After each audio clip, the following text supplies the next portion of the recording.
Итак, девы, смотрим тему недели. Что у нас здесь? Ну, а здесь у нас на повестке дня король кубков. Король кубков это, в принципе, может быть человек, мужчина по знаку зодиака, рак, скорпион или рыба. Быть может, вы знаете данного человека, возможно, вас ожидает знакомство с данным персонажем, но, быть может, это ваше внутреннее состояние, ваши внутренние ощущения.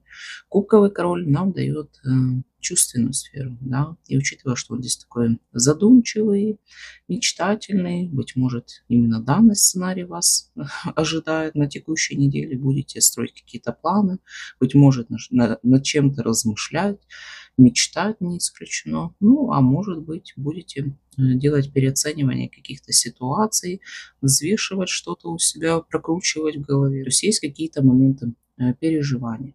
Но связаны ли они с положительными эмоциями и моментами или наоборот, мы сейчас с вами посмотрим по событиям.